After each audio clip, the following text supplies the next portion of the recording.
سلام سلام كم يتقانو لو ما عند قانا حنت على العزلكم يمتى زلقو حدا أزيو حكاي منسي أو حنت عد زغمت زنبرة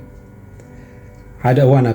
عد ما غل عد خوف مبارسل تشيوا اسك بس جرادين كيدا زغنا فروتا قبل عيلو داي سرح عدو فروتا قبل أب حدا جردين أوتو أب حدا جردين أتيو أبل كانتيو قبل عمس بلا وانا يمتى يريو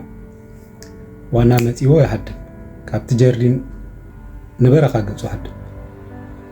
نبت زهدا ملو بوتا چاكاي نبت چاكا مساتوا رئيت بلا حانت وقارع كلتا محورا يل نفسها خاني ملولو كتصبق معت ازي اغلتا محورا زيل هادينا قتبلع زي تخلسي كمي جيرا ياخد السبيق نايزي اقود كريا لنيلو اب حانت قرب يديو اب حانت قرب ديبو ماني دبلع كتاتا اب اخوف فيلي كتاتا دحر حدا بسا كندق على لخون سلف عن تلتيلو ماتيو اب كلمي دربي ابي لله خير كله ريو وي تأمر እግዚአብሔር በአርካም ሲጀሩስ ይقلبي ማለት ይሉ አኑ እንታይቲኒ ስራ ወድ ስራ ዝደሊ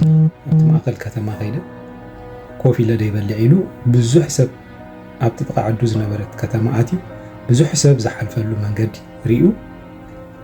ኣብ ማእከል ከይሉ ኣብ ማእከል መንገዲ ኮፍ ብል ኣርባዕተ መዓልቲ ኮፍ ኢሉ ኣብኡ ቅርሺ ዝተኸበሉ ኣይረኸበን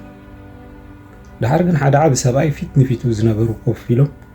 ይሪእዎ ነይሮም ናቶም ትካል ደለዋም ይሪእዎ ነይሮም ኣርባዕተ መዓልቲ ኣብ ኮፍ ኢሉ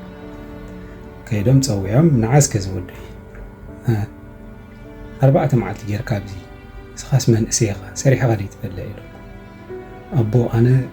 ኣብዚ በረኻታት ናይ ዓድናሲ ሓደ ተኣምር ሪኤ እቲ ዝረኣኽዎ ተኣምር ከዓኒ ከምኡ ገይሩስ እግዚኣብሔር ክቕልበኒ ኣለዎ ኢለ ስለ ዝሓሰብከ ኣብዚ ኮፍ ኢለ እንታይ ተኣምር ብሎ እዚኣ ቀዲመ ዝዕለልኩም ይዕልሎም ቶም ሰብኣይ ቁርብ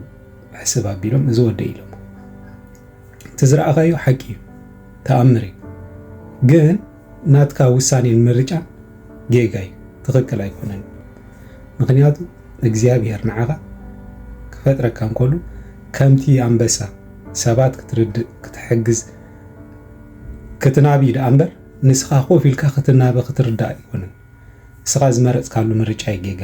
ንስኻ ከምታ ወኸርያ ክትከውን ኢኻ መሪፅካ ግን እግዚኣብሔር ክፈጥረካ ከሎ ከምቲ እንበሳን ልዕሊ እቲ እንበሳን ኮይንካ ንኽትነብር እዩ ስለዚ ምርጫኻ ኣስተኻኽል ተፈቲኹማ ንኻልኦት ሰብ ኣብፅሕለይ ሮቕ መዓልቲ